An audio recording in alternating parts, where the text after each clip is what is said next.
11월 28일 목요일 뉴스리듬 헤드라인입니다. 명태균 게이트 의혹을 수사 중인 검찰이 국민의힘 중앙당사를 압수수색했습니다. 집권당 압수수색 사태에도 국민의힘은 여전히 당원 게시판 논란을 두고 자중질환을 벌이고 있습니다. 이재명 대표가 위증교사 혐의 1심 재판에서 무죄를 선고받으면서 정부와 여당을 향한 공세를 강화하고 있습니다. 민주당은 김건희 특검법을 최우선 과제로 설정한 가운데 검사 탄핵과 최상병 국정조사 등을 통해서도 압박의 수위를 높이고 있습니다.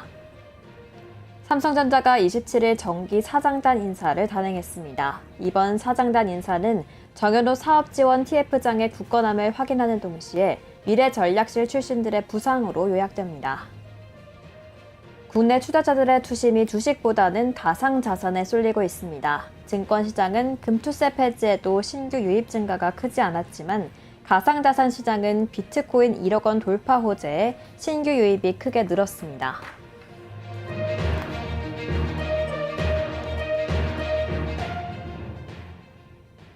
시청자 여러분 안녕하십니까? 뉴스리듬의 전현주입니다. 저희 뉴스토마토가 처음 보도한 명태균 씨의 여론조작 의혹이 날로 갈수록 커지고 있습니다. 득표율과 샘플 조작을 넘어서서 이번에는 단 한 건의 여론조사 전화도 없이 제멋대로 후보 지지율을 완전히 조작해낸 날조 여론조사를 한 사실이 드러났습니다. 수많은 정치인들이 왜 명태균 씨에게 흔들릴 수밖에 없었는지 또 어떤 걸 대가로 이런 조사를 해온 건지 명백히 밝혀져야 할 겁니다. 오늘의 첫 번째 소식입니다. 명태균 씨를 둘러싼 공천 개입 의혹을 수사 중인 검찰이 국민의힘 중앙당사를 압수수색했습니다. 집권당 압수수색 사태에도 국민의힘은 여전히 당원 게시판 논란을 두고 자중질환을 벌이고 있습니다. 여권 내부에서는 공멸에 대한 우려가 나오고 있습니다. 유지훈 기자가 보도합니다. 집안 싸움하던 여당의 안방에 검찰이 들이닥쳤습니다. 창원지검은 27일 서울 여의도 국민의힘 중앙당사 조직국과 국회의원 회관에 위치한 기획조정국을 압수수색했습니다. 이날 압수한 자료를 토대로 검찰은 김건희 여사의 공천 개입과 미래한국연구소의 불법 여론조사 등 관련 의혹 전반을 들여다볼 전망입니다. 이에 따라 관련 수사 대상도 확대될 걸로 보입니다. 집권당 압수수색 사태에도 친한계는 크게 동요하지 않는 분위기입니다. 오히려 검찰에서 공정하게 준비했다며 수사에 적극 협조하고 있습니다. 이런 반응을 두고 손해볼 게 없다는 친한계 계산이 깔렸다는 분석이 나옵니다. 만약 검찰 수사 과정에서 윤석열 대통령이나 친윤계의 공천 개입 의혹이 드러날 경우 당원 게시판 논란으로 코너에 몰린 친한계가 역공을 펼칠 가능성이 큽니다. 뉴스토마토 유지웅입니다. 윤석열 대통령이 26일 이른바 김건희 특검법에 대해 세 번째 제2요구권을 행사했습니다. 임기 반환점을 둔 뒤 첫 거부권을 김 여사의 특검 수사를 방어하는 데 행사한 건데요. 임기 후반기에도 일방통행식 국정운영 기조를 고수할 것임을 예고한 것으로 보입니다. 보도에 차철우 기자입니다. 윤석열 대통령이 26일 이른바 김건희 특검법에 대해 세 번째 제2요구권을 행사했습니다. 임기 반환점을 돈 뒤 첫 거부권을 김 여사의 특검 수사를 방어하는 데 행사한 것인데요. 임기 후반기에도 일방통행식 국정운영 기조를 고수할 것임을 예고한 것으로 보입니다. 민주당은 이재명 민주당 대표가 지난 25일 위증교사 1심 선고에서 무죄를 선고받은 뒤 기적적으로 생환하자 대여 공세를 한껏 강화하는 모습입니다. 김 여사 특검법을 비롯해 윤 대통령에게 부담이 생길 사안들을 풀어놓기 시작했습니다. 오는 10일 열릴 본회의에서 민주당은 여당의 이탈표를 반드시 이끌어내 김 여사 특검법을 통과시키겠다는 의지가 강합니다. 지난 2차 김건희 특검법 재표결 당시 4표에 그친 이탈표가 이번에는 윤 대통령의 제2요구권이 소용없는 매직 넘버인 8표가 발생할지 주목됩니다. 뉴스토마토 차초르입니다. 이재명 대표가 위증교사 혐의 1심 재판에서 무죄를 선고받으면서 민주당은 정부와 여당을 향한 공세를 강화하고 있습니다. 김건희 특검법을 최우선 과제로 설정한 가운데 검사 탄핵과 최상병 국정조사 등을 통해서도 압박의 수위를 높이고 있습니다. 계속해서 차철우 기자입니다. 이재명 대표가 위증교사 혐의 1심 재판에서 무죄를 선고받으면서 대여 공세가 본격적으로 시작됐습니다. 김건희 특검법과 검사 탄핵, 최해병 국정조사 등을 통해 정부와 여당을 향한 압박 수위를 점차 높여가고 있습니다. 민주당은 다음 달 10일 예정된 김건희 특검법 재표결에 모든 역량을 집중한다는 방침입니다. 표결 기한을 늦추면서까지 여당 내 이탈표를 최대한 이끌어낸다는 구상인데요. 동시에 민주당은 검사 탄핵에도 계속해 불을 지피고 있습니다. 이창수 서울중앙지검장 등에 대한 탄핵소추안을 다음 달 2일 본회의 안건으로 올릴 예정입니다.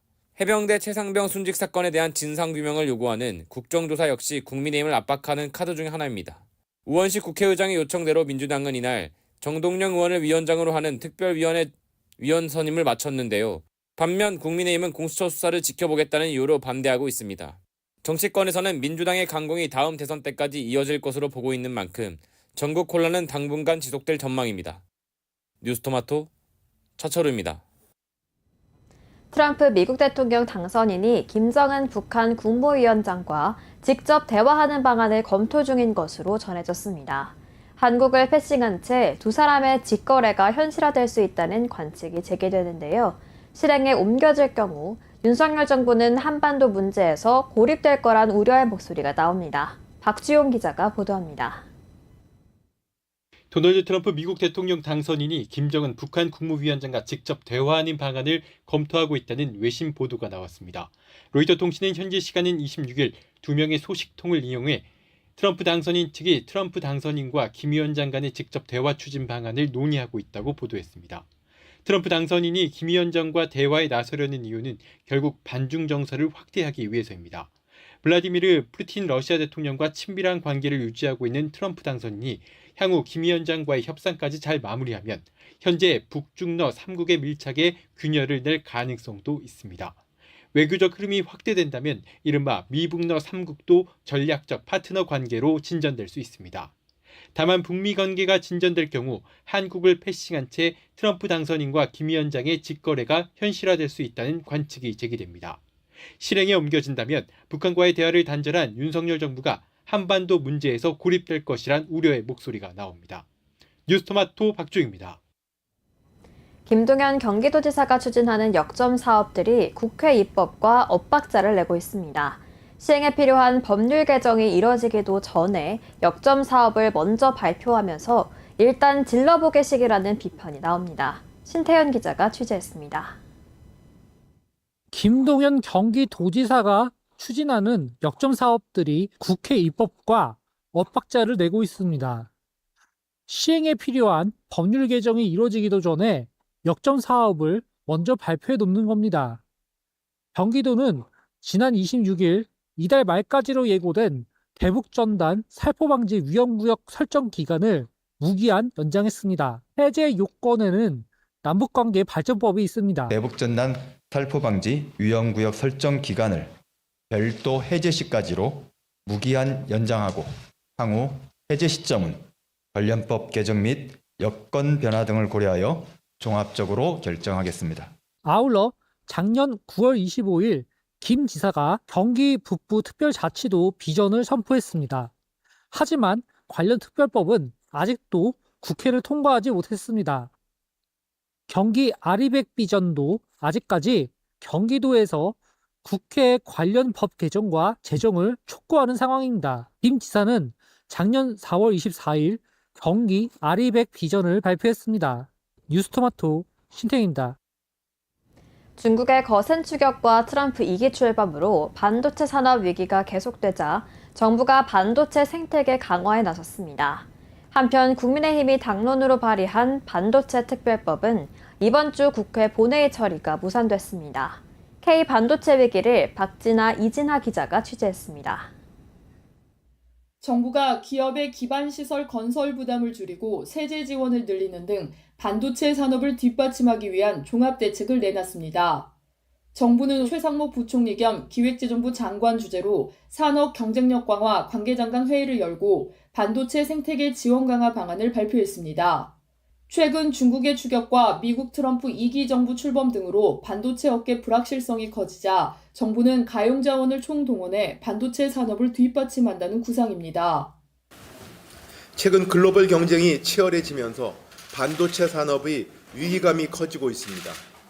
정부는 우리 기업과 함께 이러한 절박한 상황을 정면 돌파해 나가겠습니다. 우선 정부는 반도체 클러스터에 필요한 1조 8천억 원의 송전선로 지중화 비용을 정부가 상당 부분 지원하는 등 기업 부담을 대폭 줄이기로 했습니다.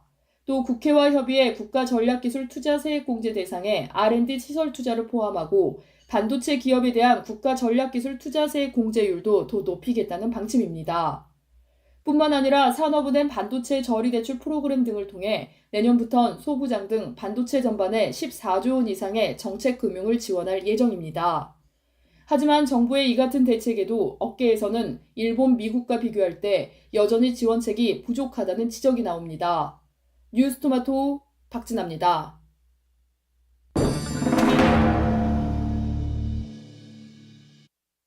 글로벌 반도체 위기 속에 국민의힘이 당론으로 발의한 반도체 특검법에 국회 본회의 처리가 무산됐습니다. 특별법의 최대 쟁점 조항으로 떠오른 주 52시간 근무 예외 조항 때문인데요. 야당에서는 예외 조항을 두게 되면 형평성 문제가 생기면서 고용시장에 혼란을 초래한다며 반대하고 있습니다. 법안의 또 다른 쟁점은 보조금 지급입니다. 여야 이견은 없지만 정부의 반대 기조가 여전하기 때문인데요. 정부는 보조금 지급 관련 내용을 법안에 명시할 경우 세계무역기구 WTO가 명시하고 있는 공정무역 조항에 위배되기 때문이라고 합니다. 하지만 여당에서는 미국과 일본 등 주요국들이 이미 보조금을 직접 지급하는 만큼 문제가 없다는 입장입니다. 꽉 막힌 예산 정국도 경제 정책을 위한 법안 통과의 걸림돌로 작용하고 있습니다.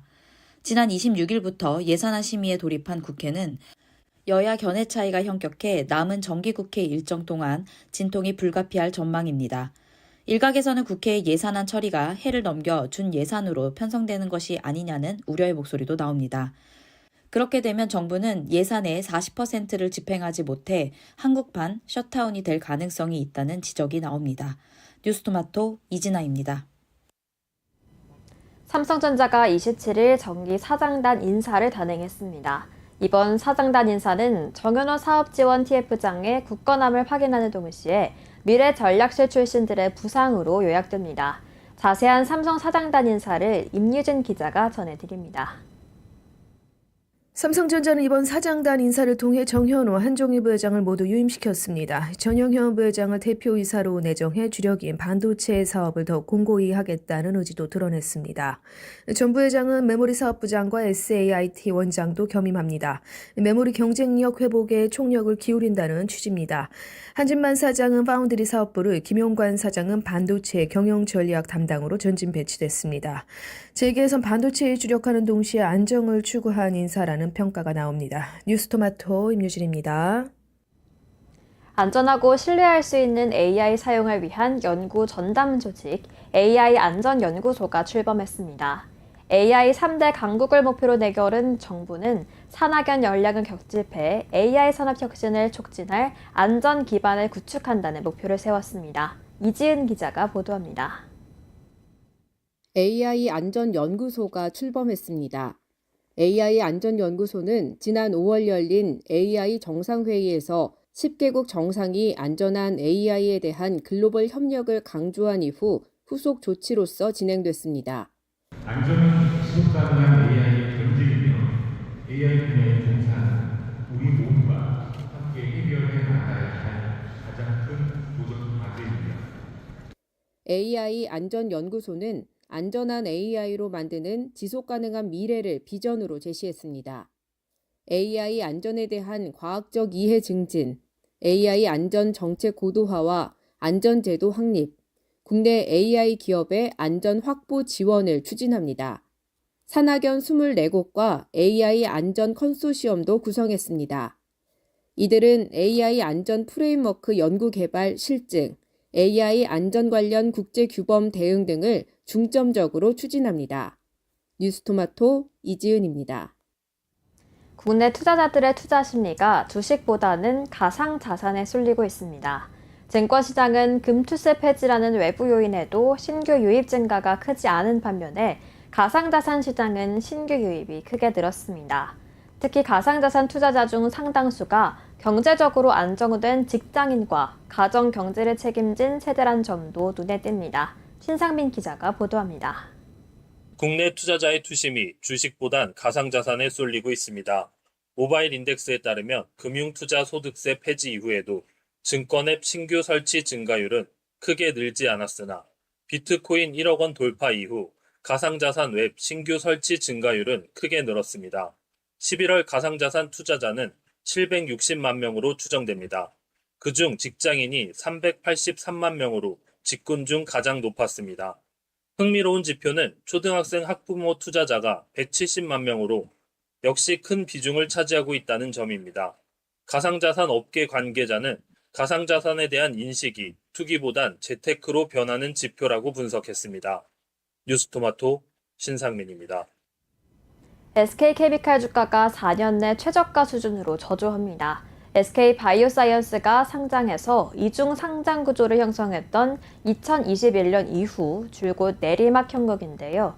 회사는 밸류업이 절실하지만 아직 최창원 부회장 계열 SK디스커버리 산하 계열사들의 주주가치 제고 계획 공시는 없는 상황입니다. 이재영 기자가 취재했습니다. SK케미칼 주가가 4년 내 최저가 수준으로 저조합니다. SK바이오사이언스가 상장해 이중 상장 구조를 형성했던 2021년 이후 줄곧 내리막입니다. 회사는 밸류업이 절실하지만 아직 최창원 부회장 계열 SK디스커버리 산하 계열사들의 주주가치 제고 계획 공시는 없습니다. 최창원 부회장 복심으로 알려진 김철 사장 임기 중 안재현 사장이 새로 부임해 2인 대표 체제가 갖춰졌지만 적자 전환의 실적도 부진합니다. 27일 전일 종가 기준 SK케미칼 시가총액은 7,350억 원에 그쳤습니다. 2021년 2월 3일 시총 5조 4,303억 원부터 하락세가 길어졌습니다. SK그룹은 계열 주가를 CEO 인사평가에 반영합니다. 올 3분기 영업이익도 124억 원 적자 전환했습니다. 뉴스토마토 이재영입니다. 대신증권이 창립 62년 만에 또 한 번 역사적 전환점을 맞이하고 있습니다. 국내 10번째 종합금융투자사업자 지정을 목표로 본격적인 절차를 밟고 있는데요. 이번 도전은 단순한 자격 확보를 넘어서 금융시장 내에서 대신증권의 입지를 강화하고 새로운 성장 동력을 마련할 것으로 기대됩니다. 신유미 기자가 전해드립니다. 대신증권이 창립 62년 만에 또 한 번 역사적 전환점을 맞이하고 있습니다. 최근 대신증권은 금융당국에 종합금융투자사업자 지정 신청을 한 걸로 전해집니다.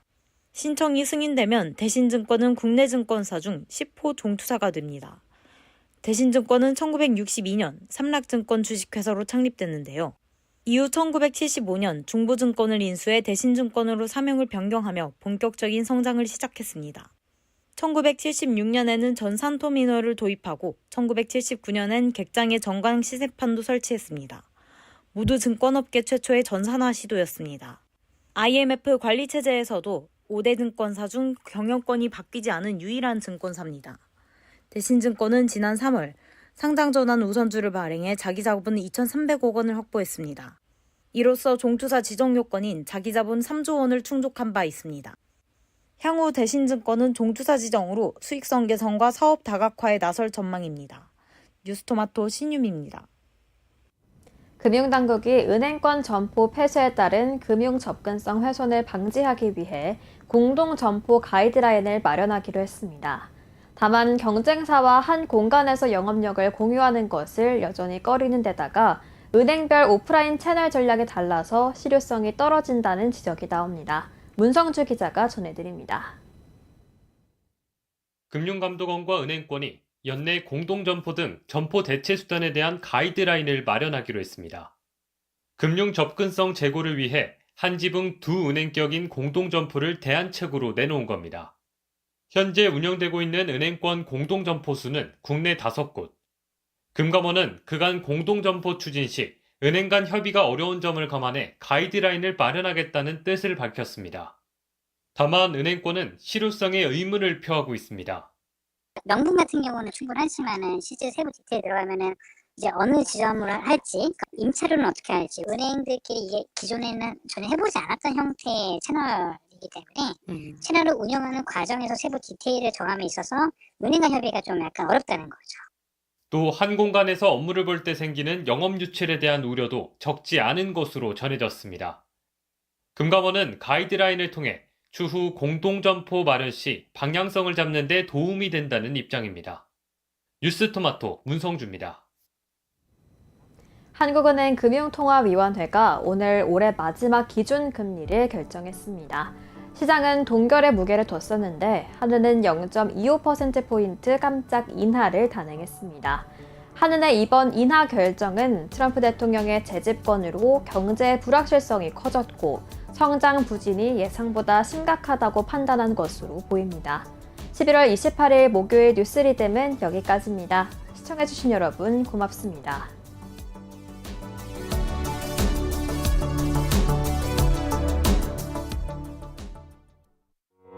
우리아이 재단에서 뜻을 함께할 정기 후원자분들을 기다립니다.